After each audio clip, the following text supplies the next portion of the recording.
एक कहावत है कि एक तो करेला ऊपर से नीम पर चढ़ा। टीम इंडिया के साथ भी यही कहानी है।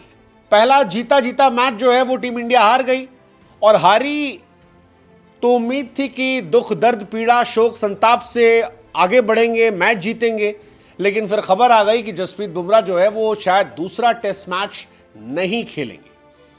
अब बुमराह को घिस घिस के ये लोग गेंदबाजी करवाते हैं, विकेट किसी और को मिलता नहीं है, बुमराह को ही रगड़े रहते हैं।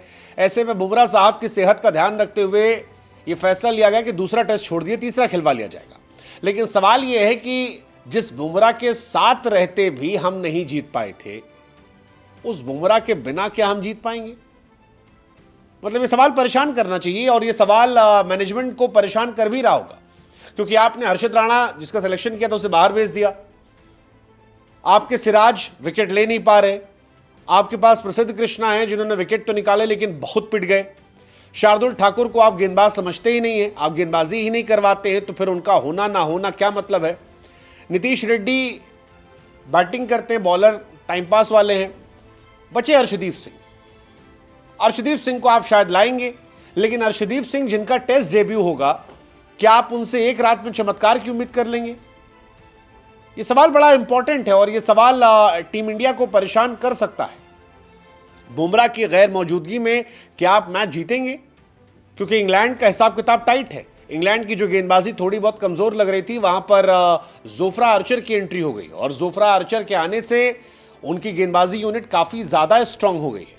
जबकि हमारी अगर आप गेंदबाजी यूनिट देखेंगे तो इस स्विंगिंग कंडीशन में ना हम शमी को लेकर गए हैं, भुवनेश्वर को तो हम बहुत पहले ही भूल गए हैं कि वो एग्जिस्ट भी करते थे, उमेश यादव, ईशान शर्मा जैसा एक्सपीरियंस भी हमारे पास नहीं है, और जो नए गेंदबाज हैं वो उतने ज़्यादा इफेक्टिव नहीं दिखे हैं। अब सवाल ये जीते कैसे? क्योंकि 2021 के टूर में जहां पर सीरीज हम ड्रॉ करा रहे थे, वहां पर बुमराह ने हाईएस्ट विकेट निकाले थे। बुमराह हमारे हाईएस्ट विकेट टेकर थे बॉर्डर गवास्कर में भी 2018-2024 में। अब बुमराह नहीं है, और बिना बुमराह के क्या हमारी हैसियत होगी, ये देखने वाली कहानी होगी, ये परेशान करने वाली कहानी होगी। इंडिया ने पहला टेस्ट मैच गंवा दिया। पहला टेस्ट मैच हम जीत सकते थे, मतलब 1948 के बाद उस पिच पर पहली बार इंग्लैंड ने मैच जीता था। 10 कैच हमने ड्रॉप किए थे। अच्छा, ये भी एक बड़ी कहानी है कि गेंदबाजी तो गेंदबाजी, हमारी फील्डिंग भी खतरनाक है। 10 कैच हमने ड्रॉप किए, और इंडिया जब पहला देश बन गई जिसने 5 शतक लगाने के बाद मैच गंवाया, तो बड़ा डिसअपॉइंटिंग था। और अब जब बुमराह नहीं है, मैं फिर कह रहा हूं, तो फिर क्या कहानी होगी? क्या बिना बुमराह के आप एग्जिस्ट करते हो? देखो, बुमराह से आपको आगे सोचना पड़ेगा, क्योंकि जसप्रीत बुमराह आप तीनों फॉर्मेट में हर जगह गन्ने की तरह उनको नहीं चूस सकते हो। वो आपके प्रीमियम गेंदबाज हैं, जहां पर आपका मैटर बड़ा हो वहां उनका इस्तेमाल कर लो। T20 में जबरदस्त चल जाएगा, वनडे में भी चल जाएगा, लेकिन टेस्ट में 5 टेस्ट मैच अगर आप सोच रहे हो कि उन्हें खिलाओगे तो आप भूल जाओ। 5 टेस्ट मैच वो नहीं खेल पाएंगे, और बिना बुमराह के इस बॉलिंग लाइनअप को देखकर परेशान होना बनता है। स्टैट देख लो आप। बुमराह ने 24 ओवर में 83 रन देकर 5 विकेट निकाले थे। सिराज 27 ओवर में 122 रन पीटे, पूरे मैच में केवल 2 विकेट। प्रसिद्ध कृष्णा 20 ओवर में 128 रन पीटे, मतलब ये परेशान करने वाले आंकड़े। शार्दुल ठाकुर, उनको गेंदबाजी नहीं करवाते आप। सेकेंड इनिंग देखोगे, बुमराह चलो हटा दो, Siraj 14 over 51 run, Jadeja 24 over 104 run, Krishna 15 over 92, 6+ economy, और शार्दुल भी पिटे थे।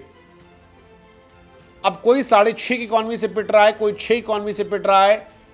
इनके सहारे कैसे जीतोगे आप?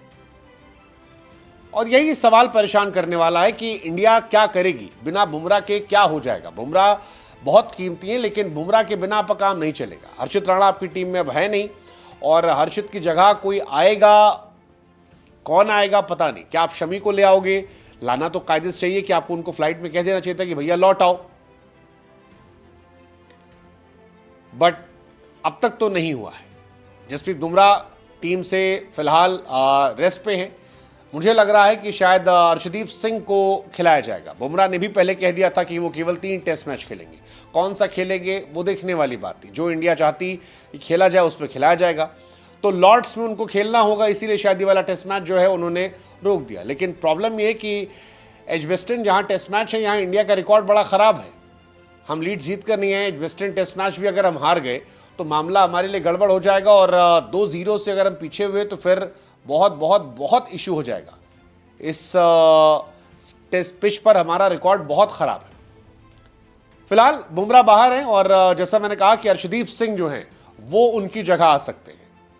बट प्रॉब्लम यह है कि अर्शदीप का डेब्यू मैच है, और डेब्यू मैच में आप अर्शदीप से क्या बहुत ज्यादा एक्सपेक्ट नहीं करोगे?